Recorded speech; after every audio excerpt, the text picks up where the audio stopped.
क्या भारत में अनशन काम करता है? Hunger strike. मैं सिर्फ भारत की बात नहीं, पूरी दुनिया में हंगर स्ट्राइक काम करती है। आज हम भारत के जो प्रोमिनेंट मूवमेंट हुए हैं अनशन पर, उस पर बात करेंगे। आशा करता हूं आप सब बहुत अच्छे होंगे। मेरा नाम है सिद्धांत अग्निहोत्री। स्टडी ग्लोस पे आपका बहुत बहुत स्वागत है। सोनम वांगचुक को आप देख रहे हैं, बट आपको नहीं पता कि इनके पिताजी ने भी हंगर स्ट्राइक की थी 1984 में, लद्दाख को एसटी स्टेटस दिलवाने के लिए, ट्राइब स्टेटस यहाँ के लोगों को। तब इंदिरा गांधी पर्सनली उनसे मिलने गई थी। क्या नरेंद्र मोदी सोनम वांगचुक से मिलने नहीं आ सकते? कितनी बड़ी बात हो जाएगी, सोचिए। देखिए, मैं कॉकरोच जनता पार्टी को सपोर्ट नहीं करता, मैं आपको सीधा बता रहा हूँ। पहले मैं कर रहा था, मुझे लगा कि एक अच्छा प्रेशर ग्रुप की तरह काम करेगा, बट जब मैंने इनके प्रोटेस्ट को देखा, आई एम रियली सॉरी, हो सकता है कि आप लोगों को बहुत बुरा भी लगे, बट मैं नहीं सपोर्ट करता। क्यों नहीं सपोर्ट करता, मैं उसके रीजंस दे रहा हूँ। इससे पहले आप लोग बोले सर बिक गए हो, मैंने तो भाई पहले बोला है कि कोई प्रूफ कर दे, कहीं से मेरी फंडिंग आ रही है, मैं 5 करोड़ आपको दूंगा। अब मेरे पास पैसे हैं नहीं, मैं कहीं से लोन लेकर दूंगा, लेकिन दूंगा ज़रूर आपको, बस प्रूफ कर दो, ठीक है। तो बात यह है कि भाई इन्होंने किन लोगों को स्टेज दिया है।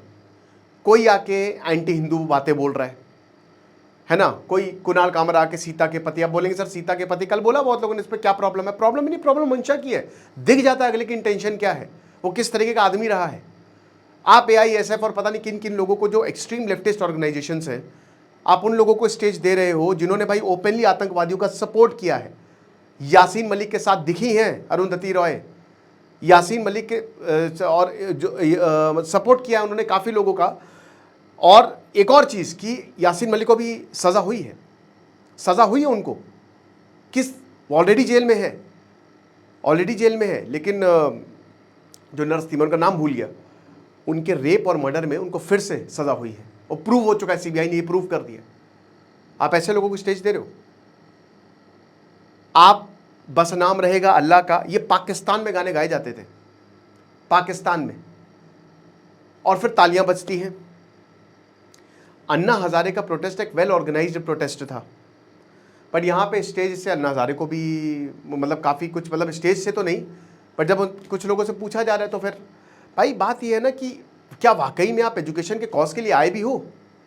यहाँ पे आपने पूरा का पूरा कॉज शिफ्ट कर दिया सोनम वांगचुक। और कितने सीरियस हैं खुद अभिजीत दीप के, ये मैंने इनके इंटरव्यूज़ में देखा, समदीश भाटिया का इंटरव्यू या कोई भी आप इंटरव्यू देख लें, किस तरीके के, इसीलिए पब्लिक इनसे कनेक्ट नहीं कर पा रही है। पब्लिक ये एक ही तबके को केटर कर रहे हैं। ये कह रहे हैं कि हमारा प्रोटेस्ट पॉलिटिकल नहीं है। अन्ना हजारे का जब प्रोटेस्ट, उन्होंने किसी भी, कोई भी ऐसा पॉलिटिकल जो स्टेज पे आ रहा हो, सेंटर स्टेज लिया हो, यहां पे आपको हर दल दिख जाएगा बात करते हुए, बोलते हुए। ये बात है, कॉज क्या है, कर क्या रहे हो। इसीलिए अभी आप, पहले मैं था, पहले मैंने सपोर्ट किया था और पहले मुझे लगा था कि हाँ ये चेंज लाएंगे, एज अ पार्टी नहीं लेकिन एज अ प्रेशर ग्रुप ये काम कर सकते हैं। बट अब मेरी इनसे सारी उम्मीदें, बट सोनम सर के लिए, सोनम वांगचुक के लिए हम सब आवाज उठा रहे हैं। वो हैं जो अकेले लड़ रहे हैं, वो हैं जो अनशन कर रहे हैं, उनके लिए हम खड़े रहेंगे, हमेशा खड़े रहेंगे। और उन्हीं के लिए हर कोई आवाज उठा रहा है, उनके साथ लोग जुड़े हुए हैं, राइट। तो ये मेरा मानना है, बाकी आप, यू आर फ्री टू, मुझे उतना कोई फर्क नहीं पड़ता। ये अब आपको जो मानना है, आपको जो समझना है समझिए, आपको जो लिखना है लिखिए, बट ये दैट्स व्हाट आई थिंक, ठीक है। उसके बाद महात्मा गांधी पर आते हैं। महात्मा गांधी ने प्रोटेस्ट शुरू किया था, उन्होंने ये सत्याग्रह का कंसेप्ट दिया था, आमरण अनशन, यहां से कंसेप्ट आया था। अभी ऐसे काम करता है कि देखिए, एक इंसान भूख हड़ताल पे है, वो हिंसा नहीं कर रहा है, वो मर जाएगा, और इंसान की जो जिंदगी है उसकी वैल्यू सबसे ज़्यादा होती है। तो यहाँ पे लोगों की सिंपैथी ऑटोमेटिकली उस इंसान के साथ जुड़ेंगी, और जब उसकी हालत खराब होते हुए देखेंगे, क्योंकि वो हमारे लिए लड़ रहा है, तो और पुलिस अगर हिंसा करे तो वो कटघरे में आएगी, ना करे तो वो परेशान। अगर आप उनकी बात मानोगे तो परेशान रहोगे, नहीं मानोगे तो भी, क्योंकि अगर आपने हिंसा कर दी तो फिर आपको मीडिया ऐसी की तैसी कर देगी, लोग ऐसी की तैसी कर देंगे। इसीलिए ये ट्रिक हमेशा काम करेगी। और ये जो नॉन पीसफुल मेथड्स है, सॉरी जो पीसफुल मेथड्स है, मार्टिन लेदर से होके कितने लोगों ने इसको इम्प्लीमेंट किया, और उन्होंने यहाँ पे उनको जीत भी मिली है। महात्मा गांधी ने चंपारण, उन्होंने 18 सत्याग्रह किए, 18 फास्ट। सबसे पहले उन्होंने साउथ अफ्रीका में 3 किया, सक्सेस मिली उन्हें। भारत आए, चंपारण सत्याग्रह के 1918-17 में, कमाल हो गया, सरकार झुक गई। मुजफ्फरपुर में जब कोर्ट में पेश किया था, पूरा गांव आ गया था। 1918 में अहमदाबाद मिल स्ट्राइक, वर्कर्स कहते हैं हमको 35%, 35% जो है वो वेज चाहिए, हाइक चाहिए। मिल ओनर्स ने कहा 20% देंगे, बैठ गए महात्मा गांधी, और भाई जो मिल ओनर्स उनको बात माननी पड़ी, बिल्कुल माननी पड़ी।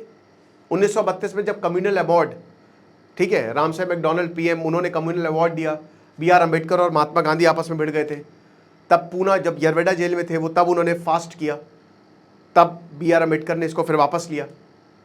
और उसके बाद 1945 के बाद भी उन्होंने बहुत सारे फास्ट किए, है ना। जब हिंसा हुई थी, जब पूरा देश आज़ादी का जश्न मना रहा था, तो गांधी जी बंगाल में थे, समझ रहे हो, वहां पे वो लोगों को समझा रहे थे, वहां पे भी उन्होंने फास्ट किया कि मैं भूख हड़ताल करूंगा। लास्ट में तो उन्होंने बहुत सारे की, और ये उनको सक्सेसफुल हुए। वो मॉडर्न इंडिया की बात करते हैं, मॉडर्न इंडिया पे आ जाते हैं। मॉडर्न इंडिया में अन्ना हजारे तो है, बट उससे पहले भी कुछ लोग आए, बिल्कुल आए। सबसे प्रोमिनेंट नाम हमको आयरन शर्मिला का मिलता है। आयरन शर्मिला जो है, उन्होंने 20 साल तक, मतलब लंबे समय तक उन्होंने फास्ट किया। बाहर से उन्होंने मुंह से कुछ नहीं खाया, लेकिन बहुत, क्योंकि आसपा लगा हुआ था 2000 में मणिपुर में, और जब यहाँ पे 10 लोगों की जान गई, तब उन्होंने फास्ट अनटू डेथ, मतलब फास्ट किया उन्होंने, अनटू डेथ तो नहीं, फास्ट किया उन्होंने लंबे समय तक। बाद में फिर, अब तो वो नहीं रही, लेकिन बाद में उन्होंने कहा कि मैं इलेक्शन लड़ूंगी। और आपको पता है, आयरनी बताता हूं मैं, साइकिल से सीटी बजा के उन्होंने वोट मांगे, सबसे उनको एक वोट नहीं मिला। ये है पट्टी श्री रामलू, जहां से आजाद भारत में अगर सबसे ऊपर किसी का नाम लिया जाता ना जिन्होंने फास्ट किया, वो है पट्टी श्री रामलू। 1952 अक्टूबर में बैठ गए थे, इंजीनियर थे वो दलित समाज के लिए लड़ते थे। वो आगे, उनको राइट्स चाहिए थे कि कुछ भी करके, लेकिन क्या हुआ, आंध्र प्रदेश के लिए कि उसको एक सेपरेट स्टेट बनाया जाए, भाषा के आधार पर वो स्टेट बने, वो बैठ गए। 58 दिनों के बाद 10 दिसंबर को अनफॉर्चुनेटली उनकी मौत हो गई। और उसके बाद सरकार तब भी नहीं आई थी बचाने। हमारे यहाँ जो ये प्रोटेस्ट है उसको बहुत ज़्यादा वेलकम नहीं किया जाता, भयानक दंगे हो गए, फिर सरकार को झुकना पड़ा।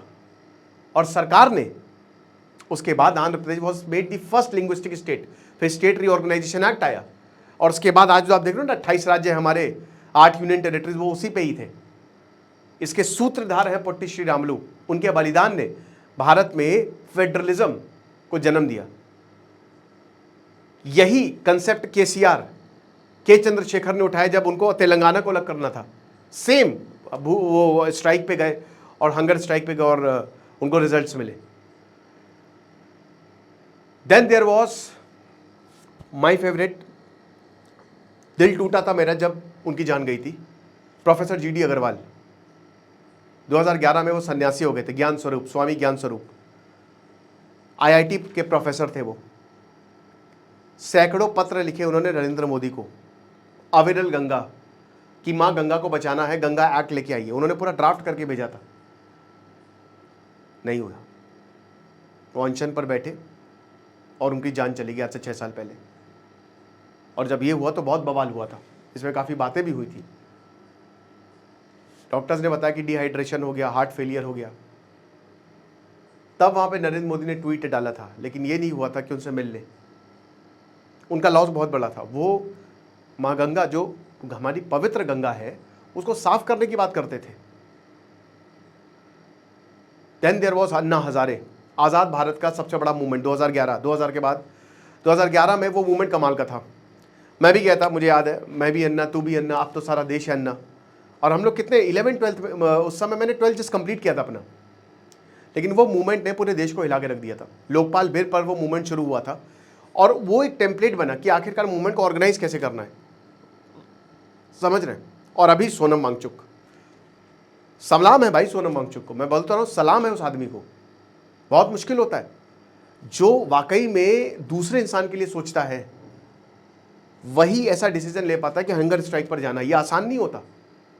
जिस इंसान के अंदर कुछ भी नहीं होता है, जो दूसरों के लिए जी रहा है, वही ये डिसीजन ले सकता है। खुद कॉकरोच जनता पार्टी के कितने लोग ये डिसीजन नहीं ले पाए, समझ रहे हैं आप, ये चीज है। और भारत में अनशन, जब भी ऐसा कोई भी मूवमेंट आएगा, कामयाब होगा। ऐसे और ऐसे बहुत छोटे छोटे अनशन हुए हैं जो कामयाब हुए हैं, लोकल स्तर पे कामयाब हुए हैं। भारत इमोशंस पर चलता है। भारत एक वैसा देश नहीं कि जो गोली चला देगा, जो कुछ कर देगा, नहीं। भारत का जो ढांचा है ना, वो कमाल का है। भारत में कभी भी डिक्टेटरशिप आ ही नहीं सकती, हमेशा डेमोक्रेसी रही। भारत का स्ट्रक्चर वैसा है, समझ रहे? आपको क्या लगता है मुझे कमेंट बॉक्स में बताइएगा। Thank you so much.